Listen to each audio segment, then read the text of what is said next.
Assalamualaikum Ustadz. Waalaikumsalam warahmatullah.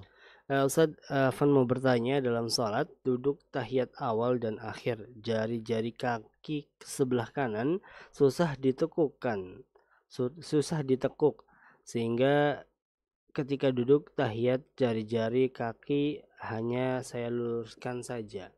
Apakah sholat saya sah, Ustadz?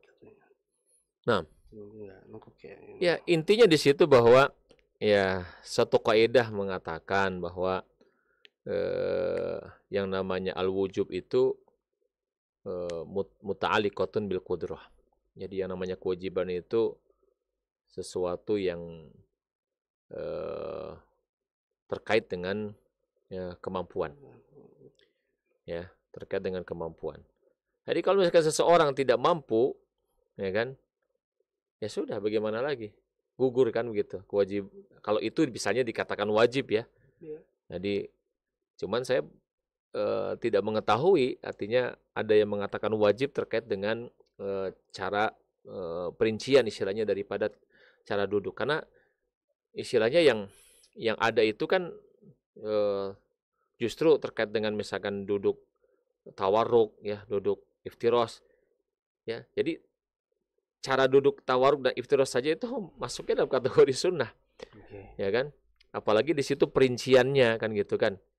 Perinciannya selama di situ cara duduknya itu ya, tidak cara duduk yang terlarang ya, yang disebut dengan duduk iqa, kecuali dalam hal ini duduk iqa yang pada saat istilahnya antara dua sujud ya gitu kan, itu dengan menegakkan ya kedua-dua telapak kakinya ya, baik itu yang kanan maupun kiri kan begitu ya. Itu istilahnya kecuali kondisi itu. Adapun di luar daripada itu ya, atau duduk iqa yang lain ya, bentuk Iya, duduk iya. iqa yang lain yang istilahnya tidak seperti itu bentuknya Hmm. ya, tapi di sana ada bentuk duduk iqa yang dilarang ya, maka itu berarti tidak boleh dilakukan ya. Tapi secara asalnya baik itu tawarruk maupun iftirash ya, apalagi para ulama ada perbedaan pendapat yang mengenai di situ duduk tahiyat awal, duduk tahiyat akhir itu ada yang mengatakan iftirash semua, ada yang mengatakan di situ tawarruk semua,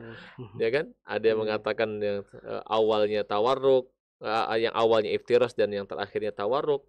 Ya, Iya. dan begitulah istilahnya, intinya bahwa itu menunjukkan bahwa perbuatan ini adalah termasuk di antara amal-amal sunnah ya, sehingga perinciannya ya termasuk di situ dalam hal kaitannya dengan menghadapkan jari jemari ya, menekuk istilahnya jari Iya. jemari eh, kaki yang kanan itu ke arah kiblat ketika memang sulit untuk dilakukan. Dan memang kita dapati ada sebagian orang yang kesulitan untuk melakukannya, maka ya dia bisa dengan cara tetap menegakkan begitu ya, yang penting di situ jari jemarinya itu nempel ya gitu Iya. misalnya ya, ataukah di situ dia merebahkan ya bagian sisi dalam kakinya ya, Iya. artinya sisi dalam telapak kakinya itu direbahkan ke tanah ya gitu ya, istilahnya juga bisa dilakukan seperti itu ya. Atau apa yang dia mampu, mana yang dia mampu, mana yang istilahnya di situ dia bisa kerjakan, dia kerjakan Mhm. ya.